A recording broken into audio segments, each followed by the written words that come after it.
Magandang hapon. So, bali turo ko lang kung paano gamitin itong Excel program na.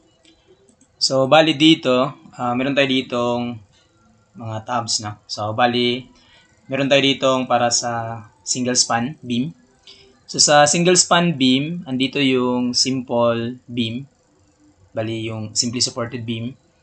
Andito na din yung prop beam, fixed beam or fully restrained beam, tsaka yung cantilever beams na. So, andito yan sa span type. Makikita mo. Yan. So, meron kang simple, prop, fix, tsaka cantilever. No? So, yung overhang, andito siya sa isang tab. So, ito naman yung para sa overhang. No? So, iniba ko lang yung sa overhang. Kasi, mahirap siyang pagsamahin dito. No? So, anyway, ito yung overhang beam. Yan. And then, yung mga formulas tsaka references na ginamit ko sa pag-code ko nito, andito rin sa tab na to. Okay? So, andito yung mga references, yung mga formulas, no? Yan. So, ito yung mga formulas for, ginamit ko for a single span beam. Then, ito naman yung formulas, okay, additional pa to, single span beam. Then, ito yung reference, modern formulas for statics. Stress strain approach na by Pilkey and Chang. So, sa overhang beam, so ito naman yung ginamit ko ng mga references. Dito yung mga formulas na gagamitin natin. Tsaka yung sign convention. No? So, yun din yung ginamit ko. Okay? So, yun lang. No? So, andito yung mga references din. You can also print that one by Control P. No? So, ma-print mo ba din yan? No? If gusto mo lang i-print yung mga formulas no? For documentation. So, pwede rin. Ha? Unahin ko muna yung sa single span. So, explain ko muna ano yung itsura nung program na. So, bali yung program, dinesign talaga yan as printable. So, kumbaga, ka-arrange na yan, pwede mong i-print yung output. No? So, ito yung, makikita mo man dito, diba? Control P ka lang, so ma-print mo yung output niya. So, ito yung sa page 2. So, makikita mo yung mga shear diagram, moment diagram, deflection diagram, tsaka slope and rotation diagram. Then, sa third page, makikita mo naman yung tabulation ng mga values. Okay? So, ganun din dito sa overhang. No? Again, this is also printable. So, naka-arrange na yan para maka-print mo yung output. No? So, for overhang beam analysis, andito din yung mga shear, moment, tsaka deflection. Di ko na nasali yung sa slope. Anyway, itong tatlo yung pinaka-importante. So, ito naman yung mga tabulation. So, medyo mahaba kasi mga around 200 finite elements kasi ito. Okay? So, ganun lang, na? So, explain ko muna yung sa single span beam. So, bali yung mga input, andito yan, ha? So, ito lahat, inputs to.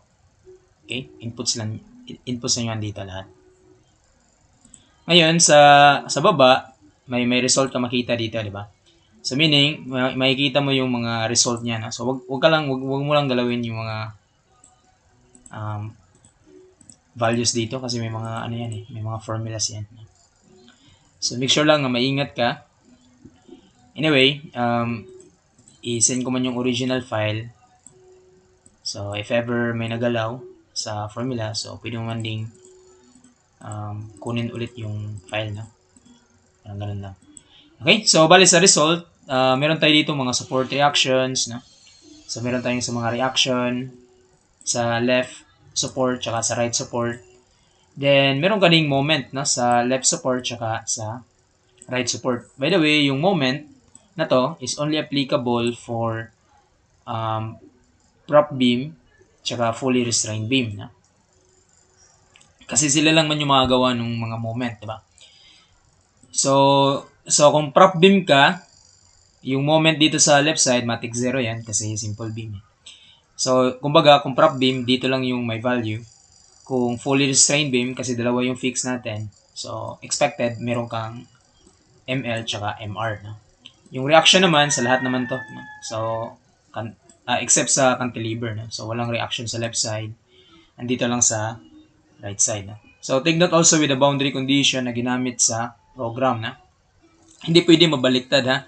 So, kumbaga, kung mag-cantilever beam ka, so, dito dapat yung fix, ito dapat yung, ito dapat yung free, and ito naman yung fix. So, if ever yung figure na gusto mong i-verify, kabaliktaran nito, so ibaliktarin mo lang ha. So, dapat katulad talaga nung nandito. Okay?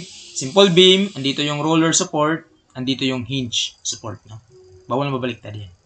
So, again, if ever yung figure na gusto mong i-verify, kumbaga nakabaliktad, then baliktarin mo lang. Ha? So, kung ano yung loading, i-mirror mo lang, then yun yung ilalagay mo dito sa program. So, sa prop beam naman, ganun din. No? So, andito yung roller support, ito naman yung fixed support. Bawal talaga mabaliktad yan. Ha?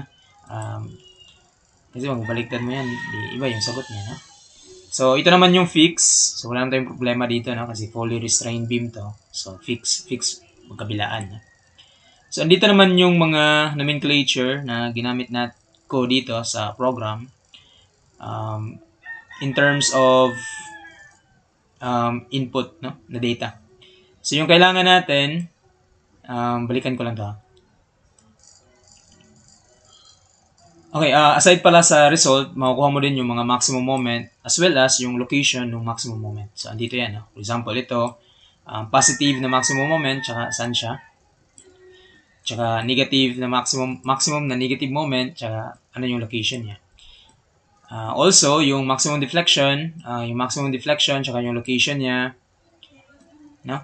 And then, also yung ratio niya, no? So, makikita mo din dito. So, aside sa yung summary ng mga support reactions, maximum moment, tsaka maximum deflection, kasali din sa result yung mga diagrams, no? So, yung diagrams dito sa single span beam analysis, so, kasali na dito yung shear diagram, yung moment diagram, yung deflection diagram, tsaka yung slope diagram, yung rotation, yung theta.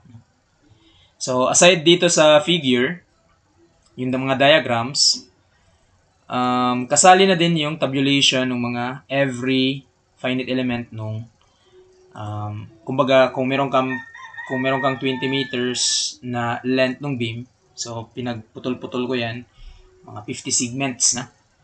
So, kaya andito yan. No? So, every segments, meron yang shear, moment, slope, tsaka rotation para yung gusto ko kasi, masyadong pino yung maganda yung chart na magawa ng program. No? Kasi pag isang buo yan, pangit tignan.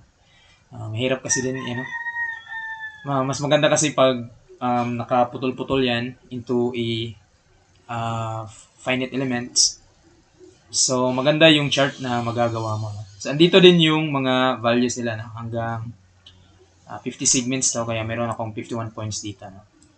So, dito, for now, wala kasi tayong values na binigay, kaya ganito pa yung itsura niya. No? So, ngayon, paglalagyan natin yan mamaya ng mga values, yung inputs, no? So, magiging, may mga sagot yan dito. Okay? Okay, so yun yung sa result, no. So support reaction, maximum moment, saka maximum deflection, saka yung location nila, diagrams, saka tabulation ng mga shear, moment, deflection, saka rotation. Okay. So aside dito, di ba, makita mo man dito na meron kang shear, meron kang moment, deflection, saka slope, no. So yung load diagram, dito ko na lang din nilagay sa kasali ng inputs, no, para at least when you put some values, makikita mo kung ano yung itsura ng beam. Okay? Example, no? Piliin natin si simple beam. Yung length niya, mga around 20 meters. Nga pala, no? Sa span type, meron tayong 4 na. So, simple, prop, fix, tsaka cantilever. So, pili ka lang, na kung ano yung gusto mong i-analyze. And then, yung span length, assuming 20 meters. Ayan. So, makikita mo, ito na yung length na 20 meters. Makikita mo from 0 to 20. Diba? So, yan yung length ng beam. So, sabihin natin yung elastic modulus, naka-megapascal dapat yung unit. No? So, kumbaga, 200,000, assuming. Ayan. yung gagamitin natin. And then, yung moment of inertia, dapat naka cm to the power of 4, no? So, if ever yung, yung units mo, naka millimeter to the power 4, so, pwede mo i-convert na lang yan, ha? Kasi, yun yung pagka-program ko. Ayaw ko natin galawin yung So, pwede mo i-convert na lang, ha? So, kumbaga, ikaw na lang yung bahala mag-convert if ever meron kang millimeter to the power 4 to centimeter to the power 4, no? So, assuming ito eh. So, if you want to convert yung 1 times 10 to the power of 8, so sabihin natin 3, 4, 5, 6, 7, 8 into centimeter to the power of 4, so i-convert lang natin. So, ito yung magiging value niya, no? So, kumbaga, si user na lang yung bahala kung kung iba yung units mo, so i-convert mo lang para mag-match dito sa yung unit na naka-default dito sa program. So, ganun lang yung mangyayari. Okay? So, I hope klaro yun, ha? Kung ano yung unit mo, so, ikaw na lang yung bahala mag-convert nun. So, para maging katulad siya ng unit na ginamit dito sa program. So, meron ka ditong 4 na 0. Ayan, ha? So, assuming yan, ha? So, ngayon, yung full uniform load natin, so, yung full uniform load, it could be the dead load itself, no? Kasi yung, alam naman natin, yung full uniform load. Or it could be, depende sa'yo, no? Basta siya, full uniform load, meaning, from 0 hanggang total length nung beam mo. So, let's assume, mga around 3 kN per meter, yung full uniform load. So, i-draw din niya din yan, ha? Dito. So, makikita mo, naka 3 yan. So, kung papalitan mo yan, say 5, so magbabago din yung values niya. No? So, sabihin natin 0.5. So, nagbabago yan. Okay? So, ganun. So, makikita mo from 0 hanggang to full length nung beam yung magawa mo. Para naman sa mga distribution load, meron tayo ditong star, tsaka meron tayong N. Okay? So, para maintindihan natin to, ito kasi yung ginawa ko sa setup ko dito sa inputs. No? So, makikita mo yung full uniform load, ito yung pula na yan. And then, yung distributed load, ito yung trapezoidal dito. No? So, meron akong WX, tsaka meron akong WZ. No? So, bali, yung first, yung dito siya, yung magnitude na to, WX, that is located at distance X from the left support. No? Ganun din yung sa WZ, so that is at distance Z from the left support. So, for example, no? Sabihin natin, lagyan natin ng load na triangular from 0 hanggang middle nung span natin. So, kumbaga, kung 20 meter yung span, mga around 10 meters. So, yun yung magiging start mo, no? Kaya ito yung X. Anyway, meron man din akong mga notes dito. Malalaman mo din kung ano yung ibig sabihin ng mga variables na to, no? So, ganun din dito, no? May ano yan.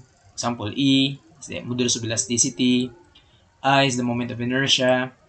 The value of full uniform load, uniformly distributed load, no? So, ganun. Okay? So, ito yung X. Kumbaga, ito yan. Ito yan, ha? So, sabihin natin 0. Then, since triangular lang, sabihin ko na lang 0 pa rin. And then, yung Z, ito naman yung dito sa kabilang side, no?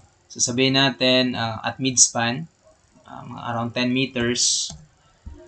And then, yung WZ, sabihin natin mga, I don't know, 1.5. Sabihin natin 3 na lang, 3. Ayan. So, makikita mo, meron kang 3 kN per meter dito. Okay? So, ganun yun. No? Okay? Sige. So, assuming magdagdag pa tayo ng distributed loads. So, sabihin natin dito sa 10 meters, yung load dyan, so, kumbaga, at X na 10 meters, sabihin natin yung WX niya, mga around, I don't know, gawa lang ako, 5 kN per meter. Then, yung Z hanggang 20 meters, kumbaga, yung half nung So, kung 0 yan, so, bali, dalawang triangular, no? Pwede mo rin din gawing trapezoid yan. For example, 5 hanggang 2 kN. So, makikita mo din yung loading diagram. So, nag-overlap lang yan sila, ha? Nag-overlap yan.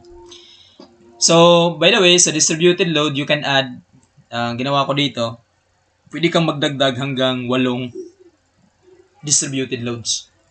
So, for example, gusto mong magdagdag, lagay natin sa 4 hanggang 6 na. Ilagay natin yung load dyan. Sabihin natin, pwede ka na magdagdag ng uniform load dito. Sabihin natin yung uniform load niya, mga around, 3.5. So, 3.5. So, yung ma-generate mo dyan, uniform load na 3.5. Okay?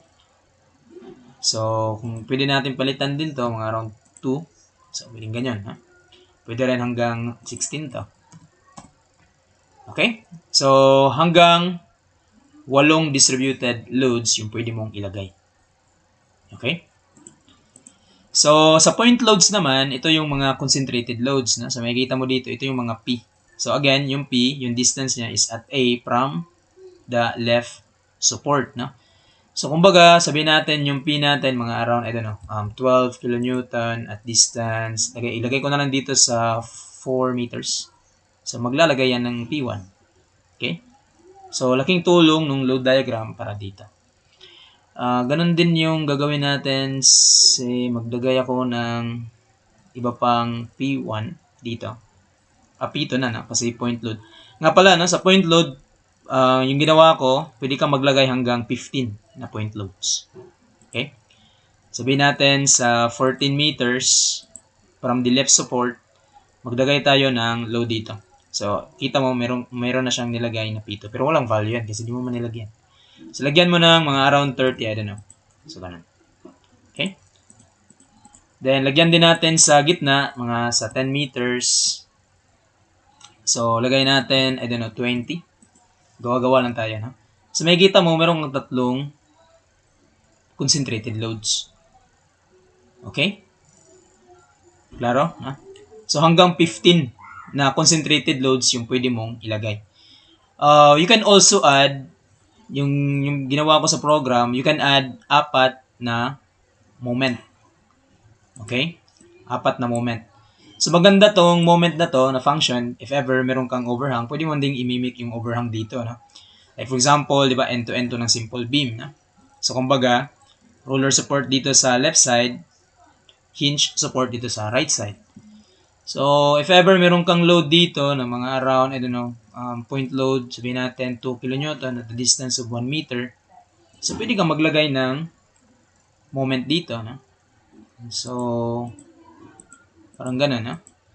Okay? So, meron din ako dito, the value of M is positive, counterclockwise, and negative, pag clockwise. Okay? So, dito, yung laging setup ko dito is, tawag niyan, counterclockwise. Kasi yun yung, yun yung positive. Okay? So, parang ganito ba? For example, maglagay ako ng moment dito sa 20 meters. So, may kita mo, naka-counterclockwise yan, no? So, meaning, pag mag-negative ako dito, hindi na magbabago yan, ha? Kasi mahirap man gawin yun, ha? Mahirap yung program pag ganun.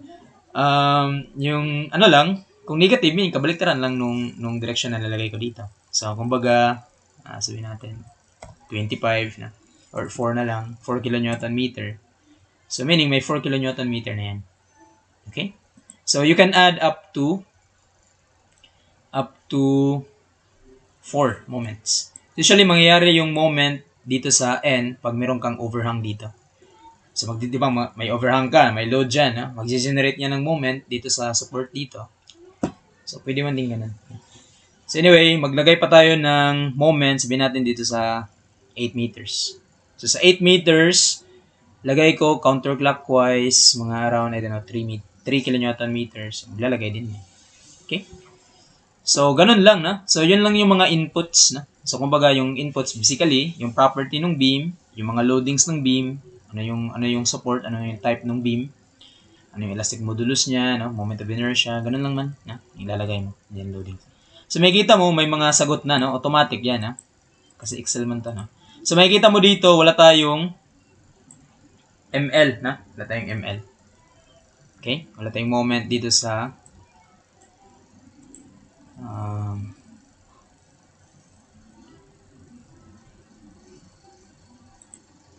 So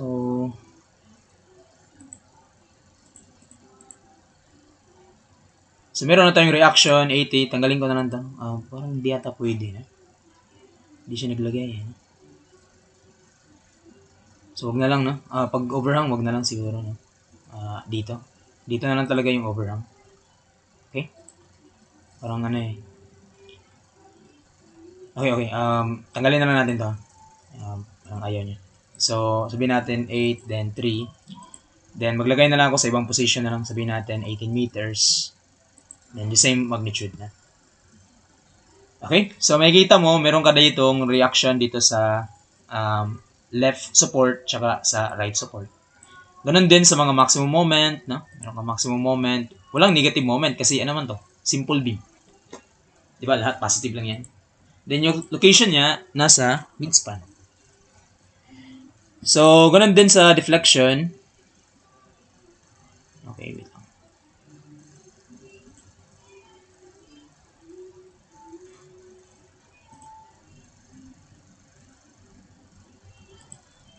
Dapat malaki-laki pala ito. Ayan, okay.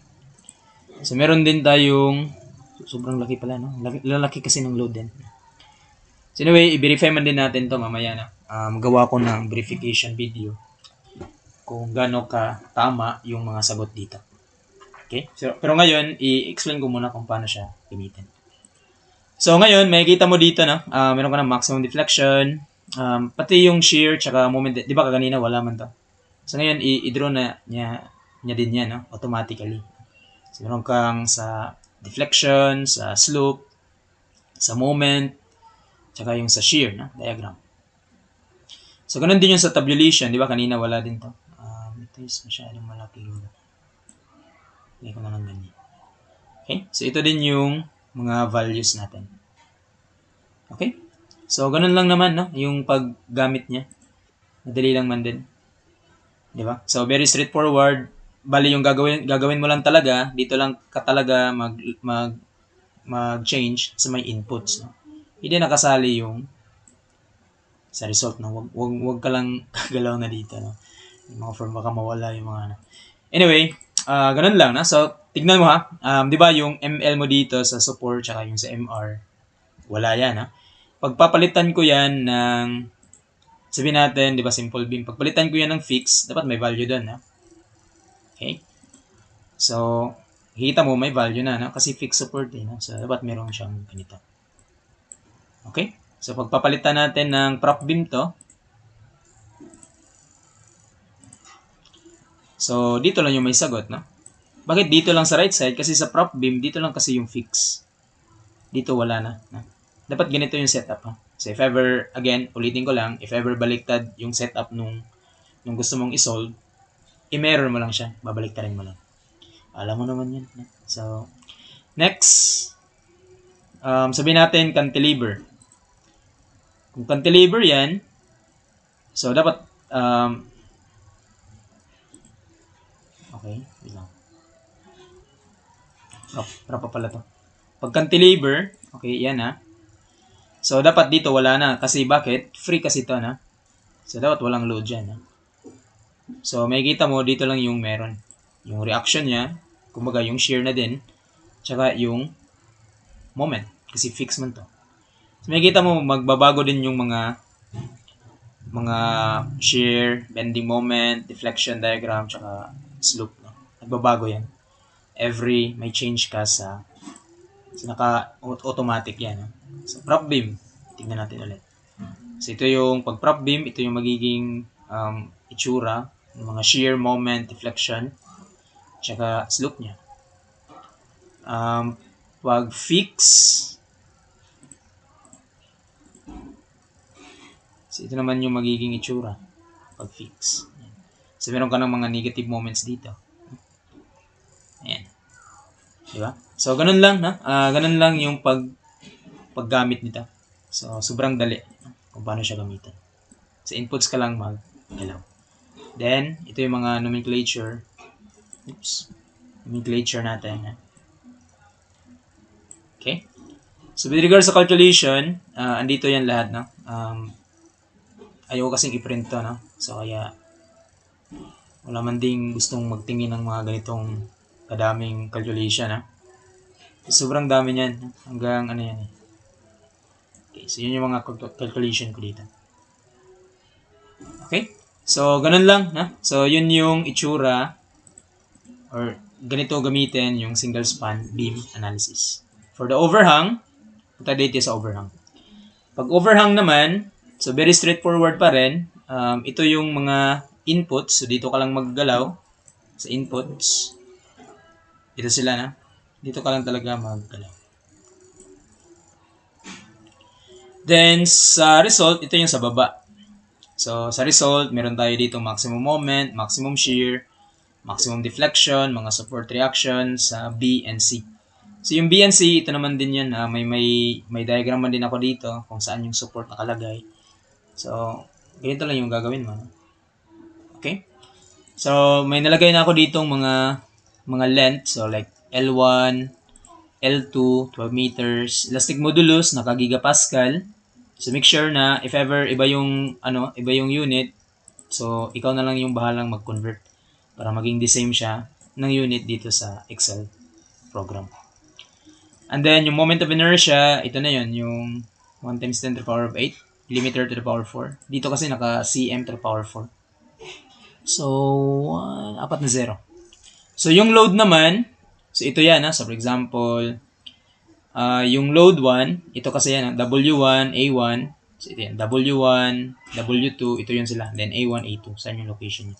So, take note lang na yung A1 mo is ito, and then yung A2 mo is yung length nung distributed load mo. Okay? So, for example, palitan ko lang daw, tanggalin ko lahat. Ayan. So, wala na yung figure. So, ganun din yung concentrated load. Tanggalin ko lang. So, yung nakaprogram dito hanggang 2 concentrated load lang. Okay? Hanggang 2 concentrated load lang.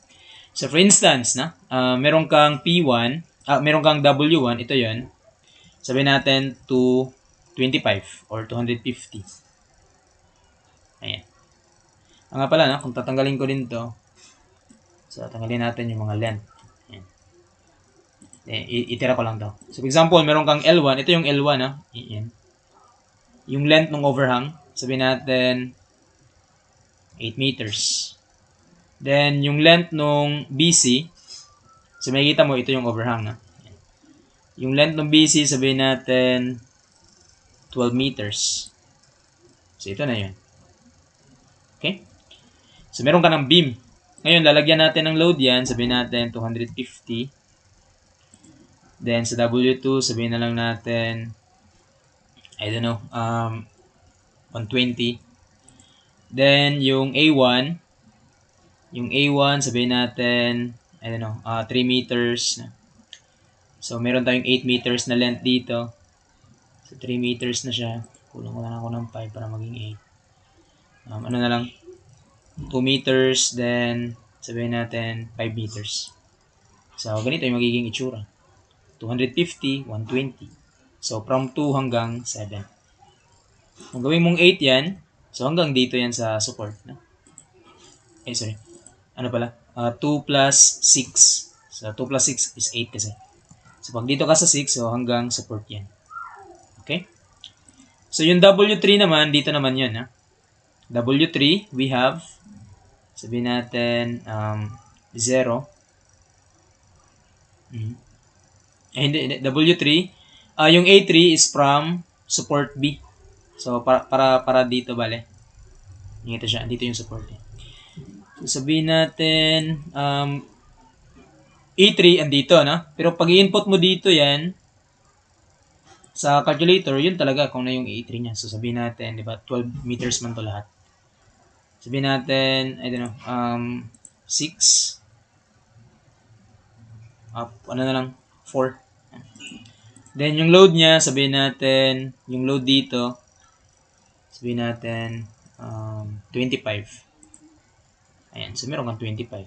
Then, yung W4 naman, yung A4, sabihin natin, mga, I don't know, 6. Ayan. Then, yung load dito, sabihin natin, 300 or 300. So, ganito yung magiging itsura. 300, 25, 120. Okay? So, makikita mo yung mga loadings. For the concentrated load naman, yung concentrated load, nga pala, no, tatandaan natin na yung pagka-program ko dito, kasi mahirap i-program yung overhang, isang distributed load lang sa overhang na part, tsaka isang distributed loads. Dito naman sa interior span, yung ito, yung span na BC, isang distributed load, tsaka isang concentrated load. Unlike dito sa simple beam, sobrang dami ng medyo okay lang kasi i-program to, no? Kaysa nung overhang. Okay, so yung P1, ito naman, ito bali yung W1, W2, para to sa load sa may overhang na part. Okay. Then, yung P2 naman, mga load, concentrated load yan sa may overhang. Sabihin natin, ay 20 at distance 4 meters. So, 4 meters. So, andito siya. 4 meters. Sabihin natin yung P2. Yung P2, andito yan. From A2, dito sa support B. So, lagay natin from support B, mga around, I don't know. Sabihin na natin 6 meter, 60 kilonewton. Then, sa 6 meters. So, andito siya. Diba? Kasi 8, diba? 8 meters man tong A to B, na? So, pag magpa-plus 6 pa ako, like ito, 6 meters, so 14 meters from A. So, tama, no? Andito yung P2. So, pag wala to, so, medyo andito pa siya, no? Anyway, as long as wala kang nilagay dito, wala mong value to. Sige, ayusin mo lang yan mamaya. So, anyway, we have 60, then 6 meters. So, ganun na. No? So, may load diagram ka. Then, once matapos ka na, kasi yung gagawin mo lang dito is yung mga inputs. Yung diagram, meron kang load diagram, tsaka yung ito, no? Yung mga nomenclature natin.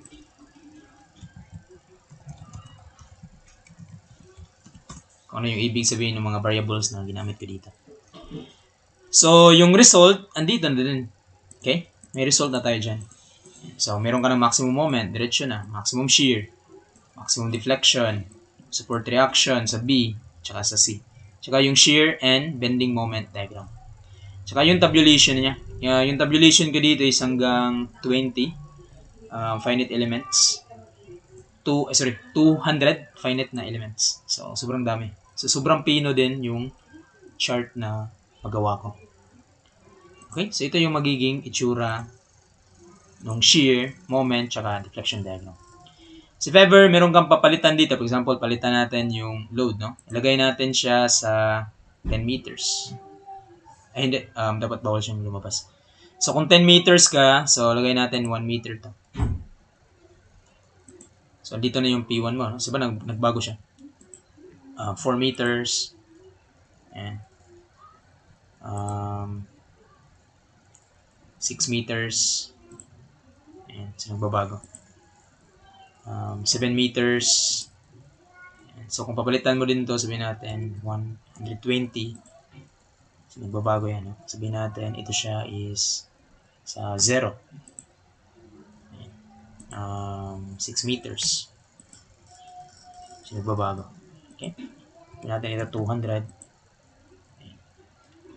Ito, sabihin natin 1,500 or 1,600. Pero makikita mo lang na nag-update yan. Okay? So, sabihin natin yung W4, itong 300, gawin natin 500. Then, itong 25, gawin natin 350. So, nagbabago yung mga diagrams. So, kung sabihin ko, ito siya is 3 meters. So, nagbabago yan. Then, ito, sabihin natin 7 meters. Okay? So, nag-update siya lagi. Ayan, ha?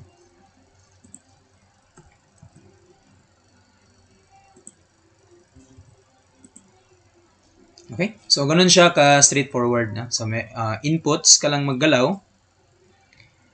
And then, andito na yung mga results. Matic na yan. Deflection, moment diagram, shear diagram, saka tabulation. So, with regards sa calculation nito, yung ginamit ko lang naman dito is method of superposition.